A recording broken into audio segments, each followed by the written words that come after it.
Pasi duket që debatet e cilat janë të përjavshme në Kuvendin e Shqipërisë tashmë janë edhe në Strasburg, pasi është mbledhja e Komisionit të Stabilizim Asociimit, atje ka përfunduar pa një deklaratë e përbashkët mes Partisë Demokratike dhe Partisë Socialiste. Madje Partia Demokratike argumenton se nuk mund të bëhemi fars për sy e faqe për ato se çfarë ndodh në Shqipëri dhe duam në fakt që edhe Europa të kuptojë dhe të di realisht çfarë ndodh në vendin tonë.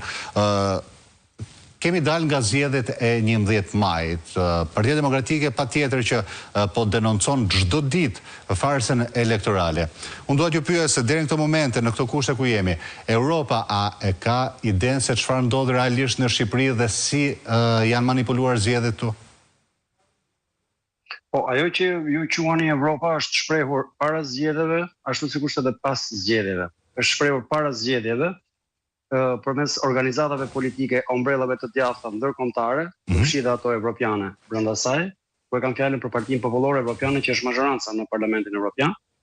Është shprehur përmes raportit paraprak të gjetjeve të OSBE Odirit dhe në fakt është një mision shumë i gjerë se OSBE Odirit, se është Parlamenti Evropian, Këshilli i Evropës dhe disa organizma të tjerë evropian, dhe besoj që është shprehur qartë.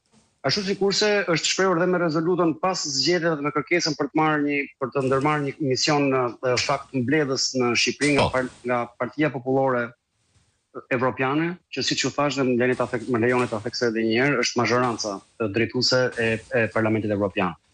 Dje ishte një nga episodet më të fundme të faktit se Evropa sigurisht që është i interesuar për situatën në Shqipëri, lajmi nga dita e djeshme dhe në fakt më i fundëm i lajmeve që siç u përmenda, është fakti që kjo nuk do të jetë më në dorë, kjo situatë në Shqipëri nuk do të jetë më në dorë të burokratëve, që vetëm mbushin letra, tonelata me letra, duke thënë është bërë shumë, po mbetet dhe shumë për të bërë.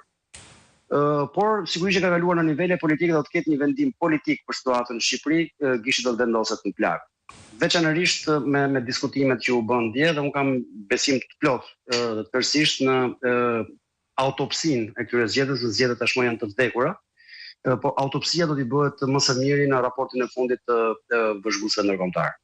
Stazimi, në fakt unë dua të ndalem pikërisht te kjo pjesë, duke qenë se do vija autopsia, siç e thoni ju, për sa i përket edhe zgjedhjeve të vdekura të 2011-s, të 2025-s. Çfarë pret Partia Demokratike, që të arrijë të kushtozojë qeverinë Rama apo të shkojë në zgjedhjet e parakohshme të mos njihen qeveri teknike të cilat janë artikuluar më së një herë? Shiko, rezultati i parë politik është arritur fakti që raporti i vëzhguesve ndërkombëtar të drejtuar nga OSBE Odiri ka treguar që në Shqipëri kriteret e Kopenhagenit në standardizimin e zgjedhjeve nuk ekzistojnë më.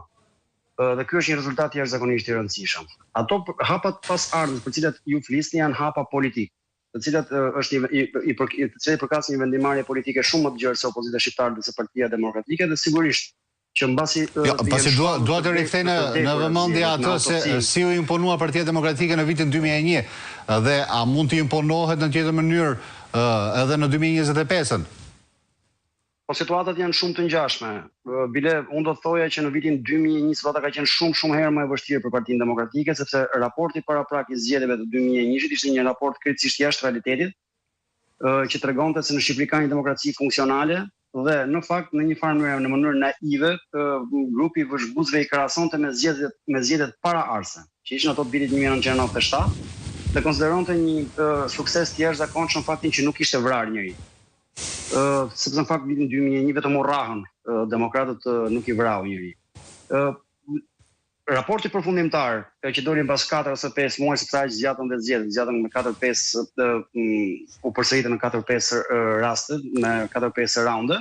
Raporti përfundimtar përfundimisht kalon edhe në fjalorin politik të Shqipërisë shprehjen monumentale të ambasadorit Shtudmat. Zgjedhjet janë si puna e grave.